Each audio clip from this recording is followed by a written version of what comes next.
So, as I think about this, this journey, and obviously we're going to get a lot into the entrepreneur side, but what would you say, I guess, and this is what pops in my mind, what is the number one thing your experience has taught you about life? Well, it sort of became my mantra, and ultimately I went and got the U.S. government trademark on the saying, "Who says I can't?" And that's not a question at the end, question mark. It's an exclamation point. It's "Who says I can't?" And I gave the TED talk that's got that name and describe what I think drives somebody that goes through this. And by the way, you made the connection already between entrepreneurs and someone who's fighting the limitations of a disability. They're similar. I don't want anyone to think I'm comparing. I'm saying that people who are entrepreneurs have a disability. That's not what I'm saying. I'm just saying that the drive and the motivation is similar. The "who says I can't" is the answer to your question, and it really means don't accept any limitations in the simplest sense. That's what it means. But it's something that is so easy for other people to identify with. And I, I'm not wearing a shirt that has it right now. I usually, try to, but it's when people see it on your hat or on your shirt, they ask what it is. Then you get a chance to sort of spread the word. And I've written a book called "Who Says I Can't?" And now I've written a children's book, which is trying to convey to children in the ages of 4 to 9 why they should not assume that just because something's hard that they can't do it. And when the kids read this book or it's read to them, they start going around the house and if mom or dad says can't, they nail them for it. They say, no, you can't say can't. Well, and that's true too. What's one of the first words that a kid learns? No, right?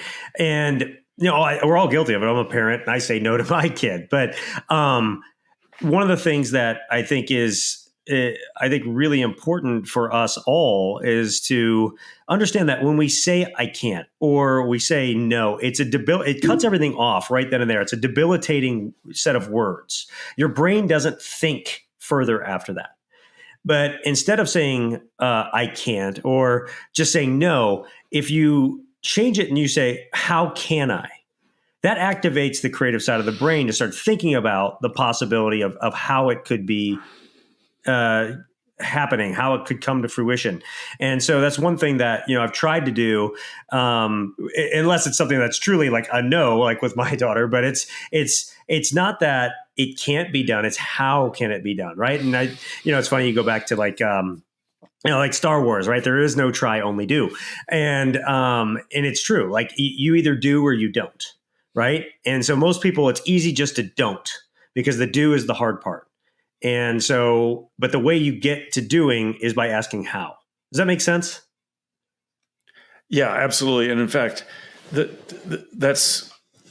I was trying to convey that even in this children's book, because there's this human boy that's walking around this trail with a bunch of animals, and each one has some physical limitation. The giraffe has really short legs and keeps saying, "I can't reach the leaves in the tree."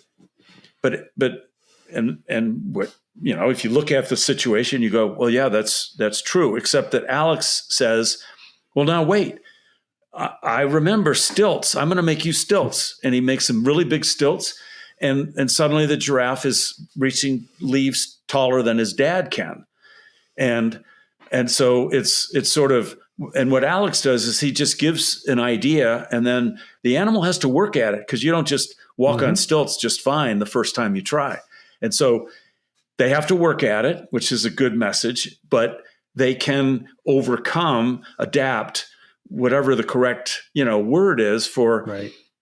The thing that they thought they can't do. And you're right. It's well, how can I? Yeah, and so this goes to mindset, right? Because that's the underpinning of everything.